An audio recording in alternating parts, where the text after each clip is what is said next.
On the show this week, we're testing whether you can use your iPhone as your only action camera. Does that mean bye-bye GoPro and your gimbals?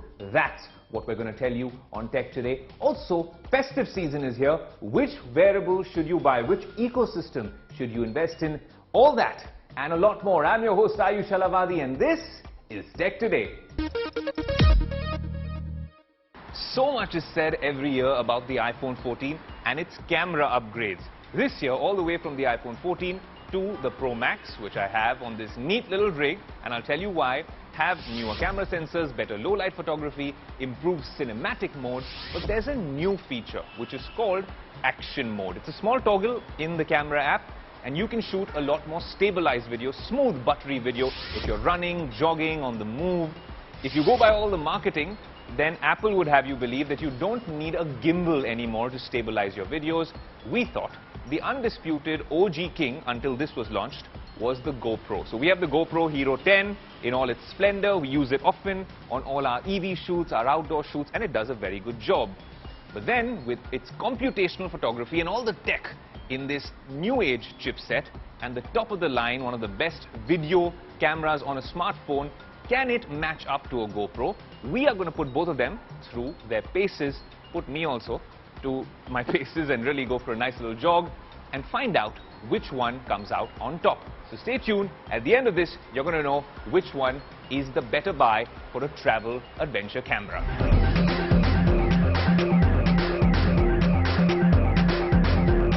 On the GoPro Hero 10 versus the iPhone 14 Pro Max, I'm going to jog down this, well, massive mountain. Okay, I'm joking. I'm going to jog down this tiny little mound over here and let's see what stabilized video is like. Let's go.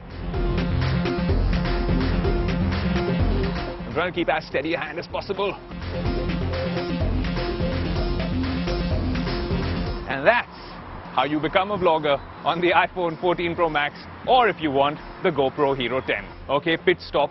One thing worth mentioning though is if you're comparing an iPhone with the GoPro, remember that the GoPros have come a long way. They have this sort of a screen in the front where you can actually tell whether you are in the frame or not, and that becomes very easy. So there's no selfie camera, there's one camera and that is everything. You could use the back screen if you're taking shots of the scenery and your friends during a vlog or an adventure story.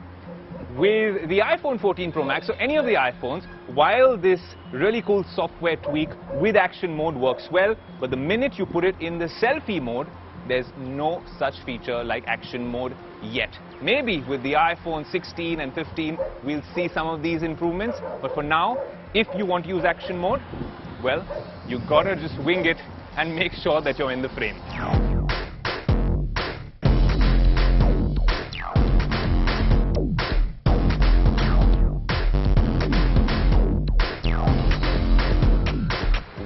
Well, I'm absolutely stumped by both these devices. Obviously, the GoPro's been doing this for years for adventure, travel, sort of photography and videos, surfers, guys doing this on parachutes, paragliding, skydiving, all that kind of stuff. The GoPro does a fairly decent job. It's important to note that this is an apples and oranges comparison, not an apples to apples comparison literally, because this is nearly 40,000 rupees. The cheapest iPhone would be double and then these ones would be maybe triple that amount. But this could be your one device which does it all, which shoots videos, takes great photos, is a great mini computer to have in your pocket, and you'll always have it with you. The GoPro, on the other hand, is meant for enthusiasts, but in terms of pure stabilized video output, this has always done a great job. It gets better every year incrementally. This has grown in leaps and bounds and has gotten better exponentially with Action Mode. So if you want an all-purpose device, then obviously the iPhone Pro Max series, the 14 Pro Max, is now the new crowned king of video cameras. But of course, if you want a budget adventure device to do all sorts of cool things, the GoPro does a fairly decent job as well.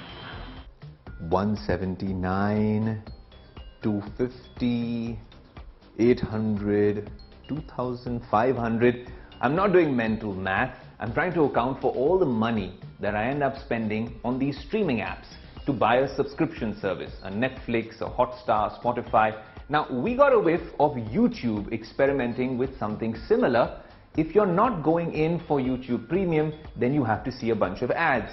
And those ads, a couple of them, seem to be okay. You can also skip them with different hacks and stuff like that. But what if they're going to go to 5 and 10 ads?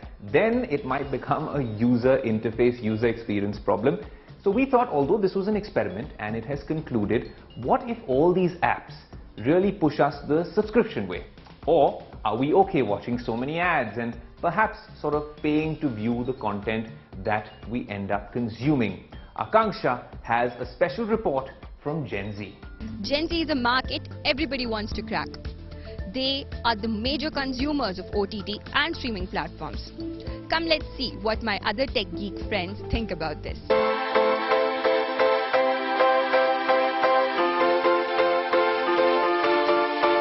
Do you pay for subscription on YouTube? What about other OTT platforms? What else is the plus point of subscribing for a subscription, maybe say on YouTube? I do pay for all my OTT platforms that I use, because like I don't like ads at all.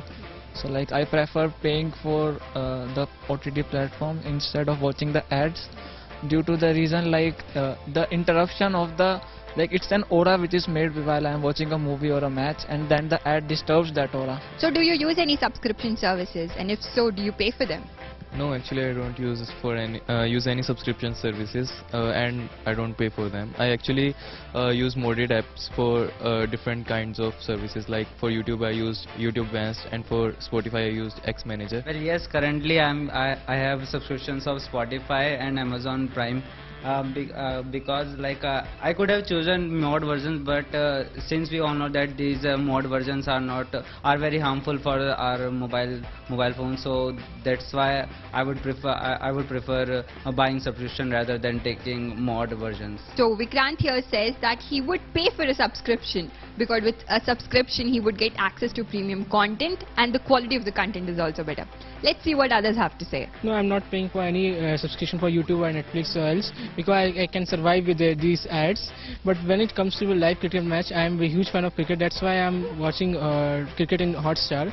Many times I am not at home, so it's not possible to watch from television. That's why it's easy for me to watch from mobile and laptops. Mainly we are in hostels, or we can watch from laptop. That's why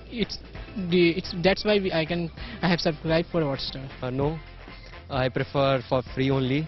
I can see ads, and there are so many other platforms where I can get all those content for free only, and get those things for cracked version also. No, I will not pay for it because all of the content are freely available for us. Like for YouTube, I mostly use the Brave browser. It cancel out all the incoming ads, and it give a very premium quality. Well, Ayush, it seems like the Gen Z is divided. On one hand, we have people who are ready to pay for subscriptions as long as it gives them access to premium and quality content. And on the other hand, we have people who are ready to endure advertisements as long as it's not burning a hole in their pockets.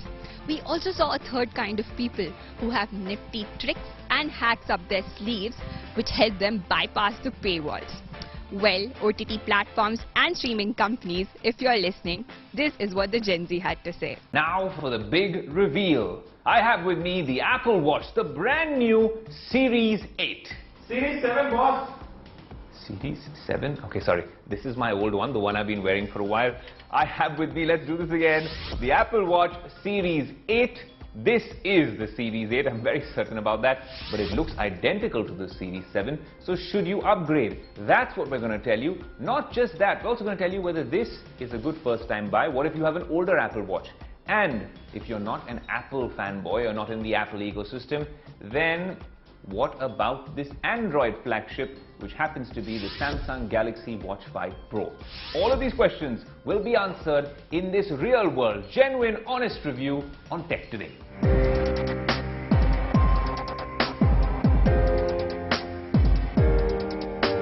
Now, 2022 has been an interesting year for Apple Watches because we haven't got one or two new launches. This year, we now have 3 types of Apple Watches. Of course, there's the economical SE, which comes without all the bells and whistles of the Series 8, which in any other year would have been their flagship, but now there's a far more expensive and advanced, rugged outdoor build sort of a watch called the Apple Watch Ultra, which you got to stay tuned to Business Today's social media handles, and of course everywhere that you actually watch Tech Today is where we'll be covering the Ultra in all its splendor. Now when it comes to the Apple Watch, it's interesting because there's a new S8 chip powering this watch, which supports a bunch of new sensors. Advanced health and fitness tracking is what the Apple Watch is all about, and it's been absolutely stellar over the years. I'll get to whether you should upgrade or invest in this in a bit, but when we're talking about the new S8 chip, it's not very different from the S7 chip. But it now comes with support for an improved accelerometer, gyroscope, it comes with crash detection, that's when it's needed, and of course it also comes with body temperature sensors. There's a couple of them on the new Apple Watch Series 8, but Apple's watch to body temperature monitoring is very different from you just putting a thermometer on and understanding whether you have a fever or not. This is more long term. In fact, I haven't even been able to log my body temperature on this because it gives you a median sort of a temperature if you wear the Apple Watch in a particular cinema mode or sleep mode for 5 consecutive nights. It then gives you this sort of an average temperature, and over time it tells you how much you deviate from that temperature. So if your temperature was 98.4 and it goes up to 99, you'll know that over time. It's not on the spot, it's a lot more like how the Aura Ring perhaps approaches body temperature sensing. But it also comes with crash detection, which honestly, I love my job and I can go to the moon and back for this particular job. It's a dream job that I have on Tech Today. But the fact of the matter is, I can't test crash detection. To do that, well, we got to hope that Apple's algorithm is spot on, because it could be a safety feature which we didn't know we all needed. Of course, the new Apple Watch Series 8 comes with a low power mode. But does that mean it gets across the finish line? Look, if you want the Apple Watch and you really like the way it feels and looks on your wrist, then you have to charge it at least once a day. It's not like the Garmin's and the other trackers out there which last for a few days. That could have been a lot more helpful, but we'll wait because the Apple Watch has so many more features which can be useful. A very accurate ECG recording app. A much welcome improvement to the Apple Watch lineup is the fact that you get much better metrics when you're talking about sleep monitoring. So maybe I don't have to use a third-party app. The Apple Watch does it all. When you're talking about taking the Apple Watch out for a workout, there's improvements made there as well. It's just about the layout and how they display your health metrics, especially heart rate zones when you start a workout on the Apple Watch Series 8. It's a lot more detailed, and if you're someone who wants a lot more data about health and fitness, then the Apple Watch Series 8 has that as well. So there's a bunch of new features, of course. So the real question is, if you have a Series 7, should you be upgrading to the Series 8? Well, the simple answer is no. The Series 7 is fantastic and has almost all the features of the Series 8, especially once you upgrade this to watchOS 9. Maybe even a Series 6 would be too soon for you to upgrade. Anything before that, and you start looking at the Series 8, because with each year there have been incremental upgrades. Anything before the Watch 5, that's the Series 5, you must upgrade to the Series 8, because that's when you can see the real changes in Apple's ecosystem and how it becomes a lot more important. Now you get a Wi-Fi and a cellular option, several colors, all sorts of straps. Now there's no Nike watch. This is the Nike watch. You have all the Nike faces on this particular device, and the straps come along with it as well. So that's a welcome addition to the Apple Watch Series 8. You get the watch in two sizes, 41mm and 45mm. For me and for most guys, 45mm is better, but if you like a more compact one, the smaller one works. Now the Series 8 is a very competent device, and like I said, if you have a watch older than the Series 5, then this is the watch you must upgrade to if you want to stay on in the Apple ecosystem, of course. But if you want to take things to the next level, maybe you're a surfer, an adventure hiker, or you're going scuba diving, then the real boss would be the Ultra, and that's something you might even want to upgrade from the Series 7 too. The other question now is the Galaxy Watch 5 Pro. Look, they're meant for two different ecosystems, but I'll tell you, in terms of just looking at them, initial impressions of both of them, the Watch 5 Pro has this circular design. So first of all, if you're ecosystem agnostic, what does that mean? Well, what I'm trying to say is, if you're not devoted to an Apple ecosystem, you don't have an iPhone and an iPad and a MacBook and all of that, and you're open to exploring all sorts of technology, then there's a bunch of other options in the Android world and in the non-Apple world. But if you are tied down to the Apple ecosystem, then this is the only option for you if you want to extract the most out of your wearable. But if you're not invested in the Apple ecosystem, then you must be looking at a bunch of other suitors, Garmin's, Fitbits. We've had all those devices on Tech Today. But I think the Samsung Galaxy Watch 5 Pro might be worth your money if you are a Samsung user. So it's very simple.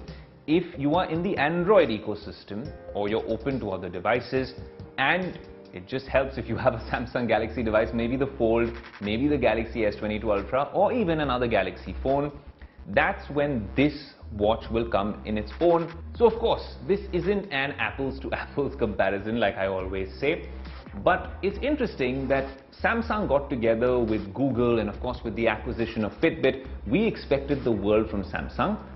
This product is getting better and better. Hardware-wise, it has a bunch of sensors which are raring to go, but they haven't gotten a lot of those permissions in many countries. So blood pressure monitoring, body temperature, even ECG for that matter. But if you're investing your hard-earned money, this is a watch where every sensor seems to work. It's largely accurate, and we have put it through its paces. I have played football wearing this watch. I have done all sorts of weight training, strength training. I've gone swimming in the sea, and it has never failed on me. Neither has the 7 or the 8. So the Apple Watch is still one of the top smartwatches in the world. But if you're an adventure junkie, like I said, let's wait for the Ultra. Having said that, the Apple Watch Ultra is going to be quite expensive, nearly costing twice as much, 90,000 rupees or something like that. So it must be a very expensive proposition. The SE doesn't come with all the health and fitness tracking monitors that we need on an Apple Watch. The Ultra gets too expensive. This is the middle sibling which hits the sweet spot. That's what we think about the Apple Watch Series 8. So something we've learned using technology and data analytics is that you guys love a good tech hack. We noticed that in the first half of the show as well, when we came out to meet you, the Tech Today community. So we thought we'll give you a little festive surprise. If you're on the market for a new pen drive, or if you have an older pen drive which doesn't seem to be working, well, we might just have a solution for you. Have a look. We've got a lot of responses about some of the tech hacks that we've told you on the Tech Today show, and here is another one because a lot of people are asking for more. Recently, I was going through some of my old pen drives because I needed one, and I figured out a lot of them, they don't work anymore. And they have good capacity in them, but I can't use them because the PC does not read these pen drives anymore. Now here is a hack with which you can make any old pen drive accessible and usable once again, and you don't need to buy a new one for that. This is an 8 GB pen drive and I can't use it anymore. So what do? Of course, we connect it in. So you go to the search section and you put in CMD, which is command prompt, and run it as administrator. Now, these are certain commands that you need to follow as is, and need to pay close attention to the spaces between the commands that you're giving. So the first one is disk part. The next command is list space disk. Now it will give you two options. One is disk 0, which is essentially everything else that is there on the PC, and then there is the disk 1, which is telling you the size of the current pen drive that you are using. I need to choose this disk 1, which is the pen drive that I'm trying to access now. So select space disk space 1. Now I need to give the command clean. After the clean command, it will clear up the disk that we are trying to clear. This is the pen drive that I'm talking about, and then after that you need to give the command create partition primary. After that you will be automatically given this option of formatting the pen drive that we are trying to use. So this is one thing that you need to keep in mind. To be able to access this pen drive again through this tech hack, you will have to format the USB. So these were some very simple steps with which you can make any of your pen drives accessible to you once again. So I've got 8 GB of space in this one, and I have another 3 which are yet to get accessible. If you want some other tech hacks, please write into us at Tech Today, and we are going to get you more tech hacks in the weeks to come. Stay tuned. From action cameras to using iPhones as action cameras to the newest wearables this festive season and the tech hacks that we've shared on the show, which a lot of y'all seem to be using to avoid shelling out the big bucks. What did you find most useful entertaining and interesting on this episode of Tech Today, you have to let us know on our social media handles. That's about all the time we have on this week's show. I'm your host Ayush Alavadi saying until next week, adios.